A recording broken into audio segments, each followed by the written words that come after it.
नमस्कार।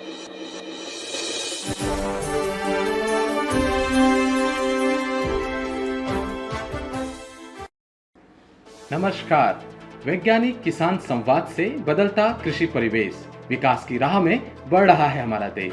स्वागत है आपका पूसा समाचार के इस खास अंक में। मैं डॉक्टर विजय सिंह मेहरा, वैज्ञानिक कृषि प्रसार, एवं मैं डॉक्टर सीमा सांगवान, वैज्ञानिक सूक्ष्म जीव विज्ञान, पूसा संस्थान की ओर से आप सभी दर्शकों का हार्दिक स्वागत करते हैं। आज हम दर्शकों को गेहूं में सही समय पर बुआई एवं बीज जनित रोगों के रोकथाम की विस्तृत जानकारी देंगे।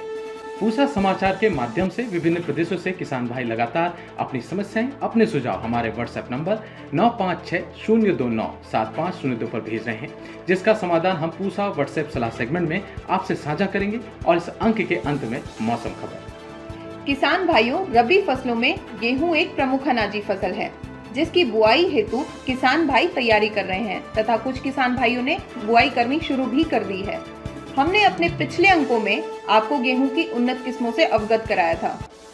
अच्छी किस्मों के साथ साथ गेहूं में अच्छी पैदावार लेने हेतु सही समय पर इसकी बुआई होना अति आवश्यक है, जिसकी विस्तृत जानकारी दे रहे हैं हमारे संस्थान के निदेशक डॉक्टर अशोक कुमार सिंह।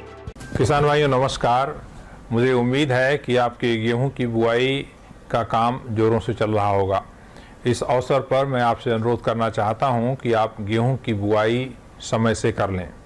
अगर आप समय से बुआई की जाने वाली किस्मों का प्रयोग कर रहे हैं, जिसमें HD 2967, HD 3086, HD 3226 या इसके अलावे DVW 187 या अन्य किस्में शामिल हैं, तो इनकी बुआई हर हाल में आप 20 नवंबर से पहले कर लें।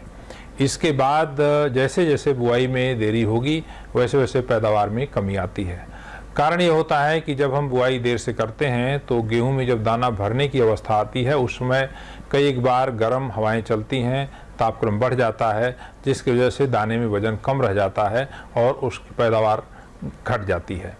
साथ ही साथ अगर हम अवधि फसल को ज़्यादा देते हैं तो जो ज़मीन में खुराक हम देते हैं, चाहे वो हमारे फर्टिलाइजर्स के इनपुट हों, पानी दे रहे हैं, उसका भरपूर प्रयोग पौधे के द्वारा किया जाता है और जितनी ठंड मिलती है शुरू की अवस्था में, उतना ज़्यादा फुटाव होता है।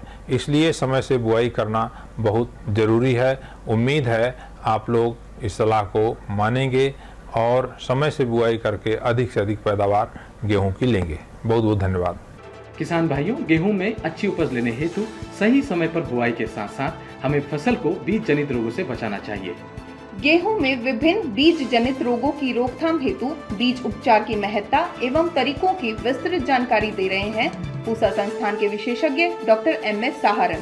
किसान भाइयों, आजकल जैसे कि आपको विदित है कि गेहूं का बोने का समय चला हुआ है और उम्मीद है कि काफ़ी किसान भाइयों ने तो अभी तक गेहूं की बिजाई कर भी ली है। जो समय से प्रजातियां बोई जाती हैं गेहूं की, सबसे मुख्य रोग है गेहूं के जो बीज में रहता है वो है लूज सुमट, जिसको खुला कंडुआ के नाम से भी हम जानते हैं। इसमें आपने अपने खेतों में प्राय देखा होगा, जब फसल बड़ी हो जाती है, बालियां आ जाती हैं, तो उसमें काला दाना पड़ जाता है और वो जो काला दाना है वो जो फफूंद के स्पोर हैं वो होते हैं उसमें। और इसी तरह से दूसरी और भी बीमारियां हैं जो बीज में रहती हैं, जैसे एक रोग है करनाल बंट। तो ये करनाल बंट है, इससे दाना काला पड़ जाता है और ये भी आपको तभी दिखेगा जब आप अपना जो पैदावार है जब घर लेके आएंगे तो उसमें कुछ दाने काले मिलेंगे। और एक बीमारी और है हेड स्कैब। जो हेड स्कैब है वो बीमारी केवल उन क्षेत्रों में आती है जहाँ पे ज़्यादा नमी है, जैसे पहाड़ी क्षेत्रों हैं, तो वहाँ पे एक फंगस है फ्यूजेरियम, उससे उसका जो पिंक गुलाबी कलर का उसमें बालियों में आ जाती है फंगस। और एक और है दवजकंड। तो दवजकंड भी कई एरिया में हमें देखने को मिलती है, वो भी बीज में रहती है। एक और सबसे महत्वपूर्ण बीमारी है जो बीज में रहती है, उसको हम बोलते हैं परनजुलसा रोग। तो मैं किसान भाइयों आपको ये सलाह देना चाहूँगा कि आप बीज को बोने से पहले इन बीमारियों से बचाव के लिए अपना बीज का उपचार जरूर करें। बीज उपचार के लिए किसान भाइयों, जो ये कवक रोग हैं, इसके लिए आपको जो दवाई है वो है कार्बेंडाजिम। कार्बेंडाजिन दूसरे नाम से जैसे बेविस्टिन के नाम से आती है और एक है दूसरी कार्बोक्सिल, जैसे वीटावैक्स है। सो आप ये जो दवाइयाँ लेंगे ये 2.5 ग्राम 2 से 2.5 ग्राम पर किलो बीज के हिसाब से उपचार कर सकते हैं। और एक दूसरी दवाई और है टेबुकोनाजोल 2DS, जैसे रैक्सिल का नाम आपने सुना होगा, वो 1.25 ग्राम पर किलो बीज के हिसाब से आप उपचार कर सकते हैं। और लेकिन अगर आपको कम दवाई का हम अगर उपयोग करें तो फिर आप ट्राइकोडर्मा है जो ट्राइकोडर्मा विरिडी, जो उसका आप 4 से 5 ग्राम पर किलो के हिसाब से उपचार कर दें। और जो ये दवाइयाँ हैं कार्बेंडाजिम, कार्बोक्सिन, इनकी आधी मात्रा लें, यानी कि 1.25 ग्राम पर किलो बीज। तो इस तरह से आप अगर बीज उपचार करेंगे, और जो आपको बीज उपचार करना है, जैसे आपका जो गेहूं है उसमें पहले आप ये जो फंजीसाइड है दवाई है, आप उसको पाउडर है उसमें उसके ऊपर डाल दीजिए और उसके बाद फिर बीज को थोड़ा गीला कर दीजिए। आपको ज़्यादा गीला भी नहीं करना है, लेकिन इतना करना है कि बस वो दवाई उस पर लग जाए।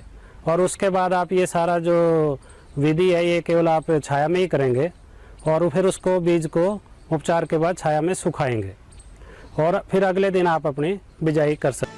पूसा समाचार में अब समय है पूसा व्हाट्सएप सलाह सेगमेंट का, जिसमें हम आपके खेती किसानी से जुड़े समस्याओं का समाधान बताएंगे। बिहार से विकास सिंह जी ने अरहर में कीट की समस्या बताई है।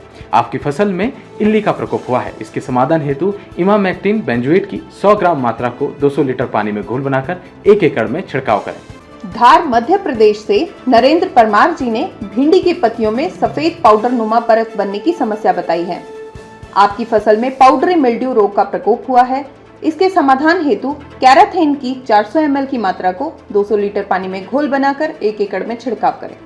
आइए सुनते हैं आने वाले सप्ताह में कैसा रहेगा देश भर में मौसम का हाल, मौसम खबर में। भारत मौसम विज्ञान विभाग द्वारा दिए गए मौसम पूर्वानुमान के अनुसार 6 नवंबर को केरल, माहे, तमिलनाडु, पुडुचेरी और कराईकल में कुछ स्थानों पर भारी वर्षा तथा पंजाब में कुछ स्थानों पर हल्की बारिश के होने की संभावना है। 6 से 8 नवंबर के दौरान अंडमान निकोबार द्वीप समूह में कुछ स्थानों पर वर्षा के होने की संभावना है। 6 और 7 नवंबर को जम्मू, कश्मीर, लद्दाख और हिमाचल प्रदेश में कुछ स्थानों पर हल्की से मध्यम वर्षा तथा बर्फबारी के होने की संभावना है। 8 नवंबर को दक्षिण पश्चिम और उससे सटे पश्चिम मध्य बंगाल की खाड़ी में हवा की गति 40 से 60 किलोमीटर प्रति घंटे की संभावना को देखते हुए मछुआरों को सलाह दी जाती है कि वे इन क्षेत्रों में उद्यम न करें। 9 से 11 नवंबर के दौरान दक्षिण प्रायद्वीपीय भारत में हल्की से मध्यम वर्षा के होने की संभावना है। इसके अलावा तमिलनाडु और केरल में कुछ जगहों पर भारी बारिश की संभावना है। साथ ही पश्चिमी हिमालयी क्षेत्र में कुछ स्थानों पर हल्की वर्षा तथा बर्फबारी के होने की भी संभावना है।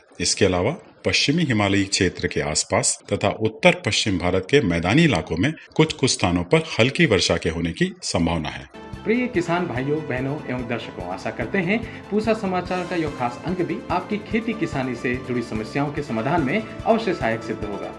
आप सभी दर्शकों से निवेदन है कि ज्यादा से ज्यादा संख्या में हमारे संस्थान के चैनल को सब्सक्राइब करें और पूसा समाचार के हर अंक का लाभ उठाएं। इसके साथ ही साथ हमारे फेसबुक पेज और ट्विटर हैंडल को भी जरूर फॉलो करें। कृषि से जुड़ी समस्याएं या अधिक जानकारी हेतु हमें दिए गए नंबर पर व्हाट्सएप करें। अपना नाम और पता अवश्य लिखें। आपके सुझावों और प्रतिक्रियाओं का हमें हमेशा इंतजार रहता है। कृषि की दिशा में यदि लाने हो नवाचार, तो देखते रहिए हमारा साप्ताहिक कार्यक्रम पूसा समाचार।